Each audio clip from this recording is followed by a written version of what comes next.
Hey everyone, welcome back. Britton here. Today I wanted to do a quick video about something that is near and dear to my heart, that is to, I think, a lot of readers' hearts, and that is foreshadowing. I wanted to kind of actually parse the difference between two concepts. I think we a lot of times will interchange these words, that is foreshadowing and breadcrumbs, but I wanted to kind of separate the two because I sort of see them as different. And I want to explain why as well and give you some examples. So, yeah, I just want to dive right in. I got just two of my favorites, two classic books right here with me to kind of show the examples. Hopefully get my point across or you agree with me. You can see what I'm saying here. First one I'm going to talk about is Ender's Game. It is uh, an all-timer. I think everyone should read it. Even if you don't like science fiction, I think it really is a great read. It's just a good story. It's fun. A lot of stakes, a lot of tension, but no, we're here for the foreshadowing. So that's the first thing I want to hit on is foreshadowing. So at its core here, it's very simply, I think we all understand what it is. We know what it is. There's different forms of it. In Ender's Game, basically every chapter, and of course you see this in a lot of books, but every chapter will start with whether it's a monologue or maybe some writing from a character in universe. But a lot of times it is not related to, sorry, directly related to the chapter at hand. So there will be something said or spoken, and then the chapter will go on in its narrative flow, and it'll happen every chapter. Um, Brandon Sanderson employs this a lot. If you've read him at all, I mean, he's very good at foreshadowing and laying breadcrumbs. But he'll have some type of epigraph or something before the chapter starts, and it'll all come together later when you go back and look at them. But here in Ender's Game, it is actually between two of the adults that are part of the command team, and they're trying to, find someone like Ender, or to basically decide that Ender is the person that they want in their program. And so you kind of get hints, and it foreshadows what Ender will become or need to become to accomplish the goal that they've set for him. It's a good form of foreshadowing because it hints at what the character will have to do, and so you can kind of pick up on that as you're reading, and that sets expectations. It's like, okay, this is what Ender might have to do, or maybe it's something that the novel will twist, and it'll be something I just won't expect. Which kind of leads me into my second thing is breadcrumbs. I see breadcrumbs a little differently. They are foreshadowing at its core as well, but I feel like it's something a little deeper to that, in the fact that there's really no way to predict or no way to see it coming. It's something that only the author is going to know. And I understand foreshadowing, you can kind of argue that it is, but let me give you an example to see if to kind of break down what I mean here. And it's going to come from obviously one of the most famous novel series in the world, Harry Potter. This series is famous for laying down hints for things that when you reread it, it is quite special to pick up on. I mean, obviously, the other books do it as well, so this is not the only one. This series does a very good job of laying down different ideas or facts, even about the universe across books that you will pick up later.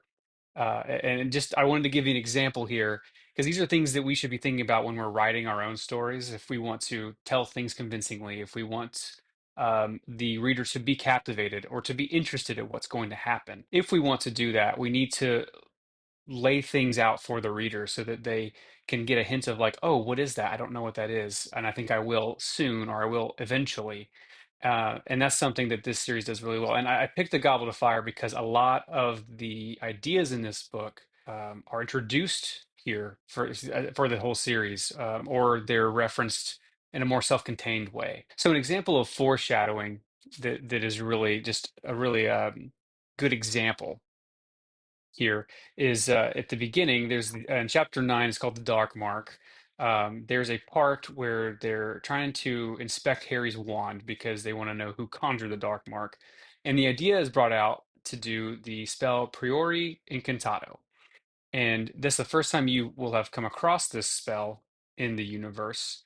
And I love it because not only is it a new thing and they kind of show it here in a good sense of like what it does, but it is also used at the very end of the novel when Voldemort and Harry are facing off. They're going to actually that spell is going to come out. And so you get this idea of history of wands and what they're doing.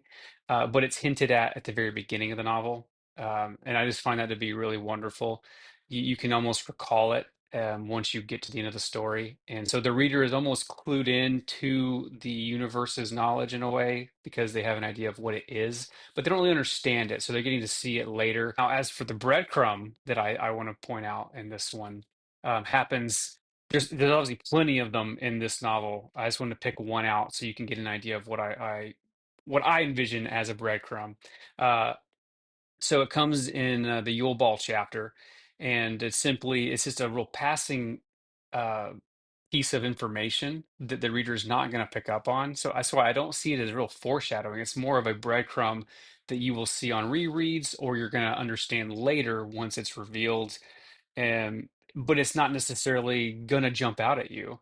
So right here, it's Harry is dancing at the Yule Ball, and Professor Moody, Mad Eye Moody, he is dancing alongside him with someone else, and he actually comments on Harry's socks. He says, "Nice socks, Potter," and then Harry says, "Dobby the house elf knitted them for me."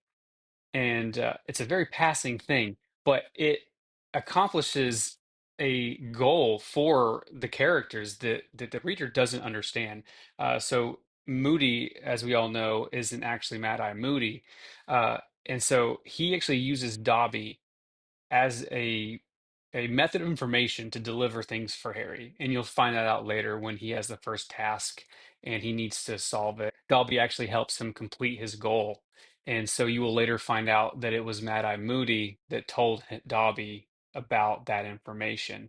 And so then, of course, the reader is going to ask, oh my goodness, how did Mad Eye even know about Dobby or know that Harry and Dobby were friends or hung out together, whatever?